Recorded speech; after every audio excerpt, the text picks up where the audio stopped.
is an individual by the name of Mano Kulasingam. He's a dear friend and a serial entrepreneur, actually. And he was famously known for being the co-founder and CEO of DigiFlare, which was acquired by Asador TV, which is a Swedish-based entertainment tech company. Mano has been hugely successful in the space, having brought streaming app technology to some of the biggest names in the entertainment industry, like Disney and TSN and so forth.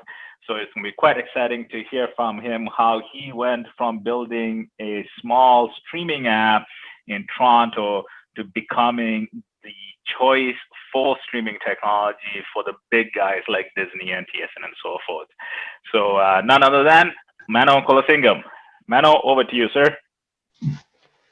Thanks, Bren, for that gracious introduction. It's great to see young entrepreneurs like Anjali, starting early and really pursuing entrepreneurship. And entrepreneurship has been a passion of mine, and building businesses is something that I enjoy, and I feel like it's like a challenge that you take on, and it's great. And so this topic is think big, aim big, and go big. And I know it sounds a bit far-fetched, but it's interesting when you're an entrepreneur. You generally you want to solve a problem. You find a problem and you're passionate about it and you want to solve that. And that's how really entrepreneurship starts. That's how people feel like there's a calling and they want to solve something. And the question you ask is how big is this problem, and how this entrepreneurship really that drive that you have to solve this problem. And I find is that you want to start small, but the mindset that you should have is finding how big can you go with this particular problem, which a problem is essentially that generates an idea, and you want to really drive that forward. And so for this particular talk, I will touch on specifically focusing on taking ideas and really thinking about it from another point of view, where we want to think about it, how big can we go with it, and really look at it from that standpoint. This is a very short presentation, so I'm not going to go too much into detail. I'm going to try to keep it high level, but certainly feel free to reach out to me. I'm happy to have further discussions on this as well. And I'm sure there's a lot of really great resources out there that you can also leverage. But when you have an idea, the question you have is it's really setting that mindset to think, how big can we go with this idea, and does this idea, do other people actually have the same problem that I'm trying to solve? And it's important to first establish that you see other people having a similar problem, and so that you want to solve this particular problem so that it can have a much broader reach. And so the approach that I think is like, when you have an idea and you want to create a business around it, it's important to have a very long-term vision.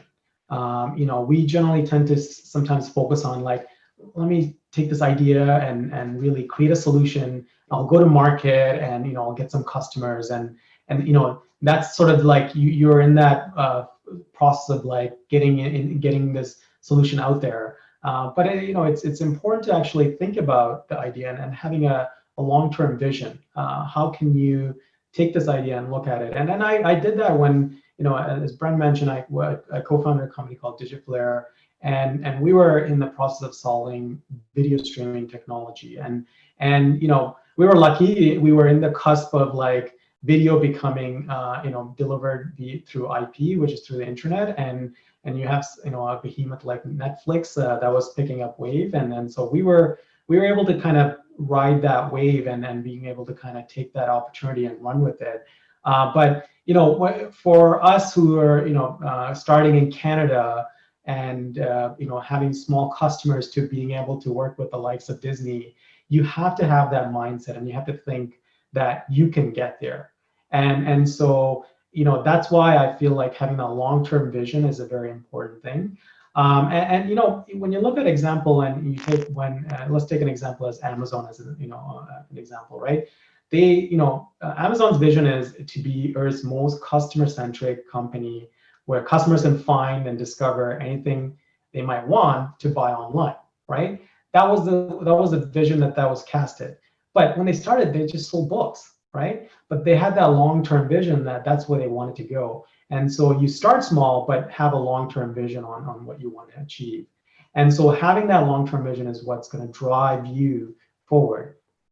But also, thinking big and having that long-term vision gives you energy. It gives you that purpose to get out and gives you a meaning to what you're solving, and it's going to drive something forward in the future.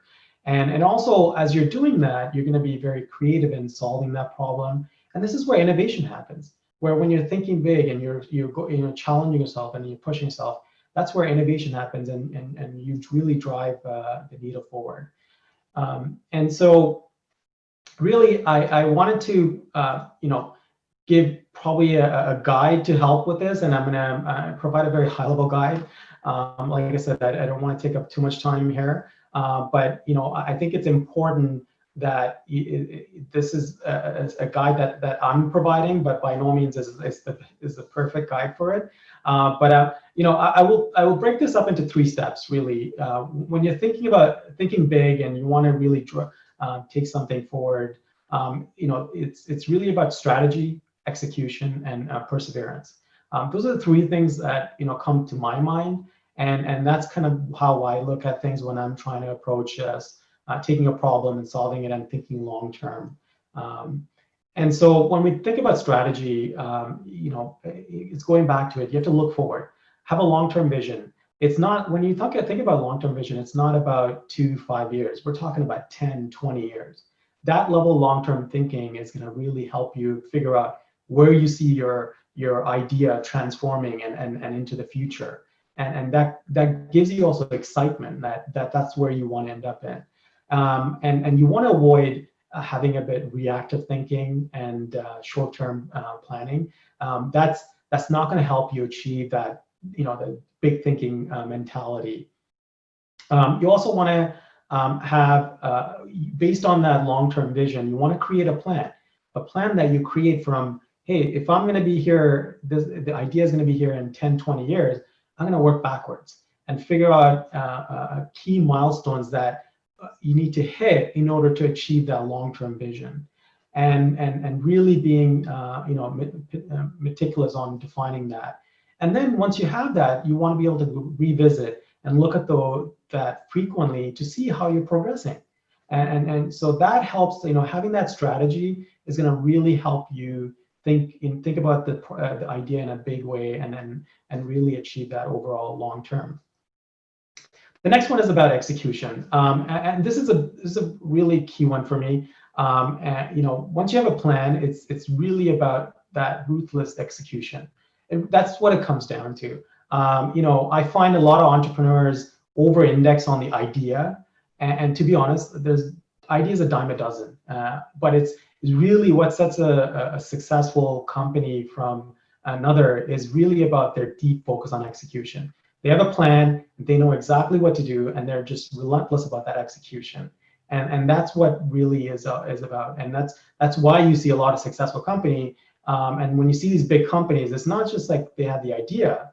Facebook, the social network idea existed before, but the way they executed and the way they were able to actually grow and continue to grow, and that focus is what really drives that. And so I'm a big believer in that, and I think it's important to really focus on that.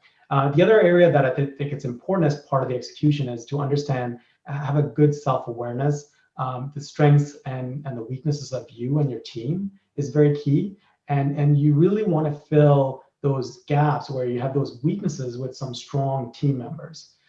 Having a good team is what really builds companies. I mean, if you look at the basics of a company and the success, it's really, a company is just a group of people that make up a company. And so when you have a really strong team, you can see that correlation between that and a successful company. And so, that's where I would say put a lot of emphasis on hiring the best people and focus on that. Then the last one is really about perseverance. I think, entrepreneurial journey is it's long, it's challenging. There's a lot of failures, and if it was easy, everybody would be doing it. But it's something that you need to really stand behind and be very persistent on not giving up and following that long-term vision that you've thought of, and really just I always say, like, one of my mantras is you just got to keep chipping at it. Doesn't matter, you don't give up, you just keep it. If you fall down, just get up, keep chipping at it, and you will see the success. We all talk about, like, hey, you need hard work and self-improving, and that's given, you have to have that. But I think the persevering part of it is that not giving up and staying in it and looking at it from the long-term view is what really drives that big thinking, big picture mentality. And so, like I said, it's strategy, execution, and perseverance. These are the three things that I feel that really drives that big thinking, big picture view. And hopefully that I was able to provide some value there. And certainly, if you are interested in more on this topic, feel free to reach out, and I'm happy to have a discussion. Thank you.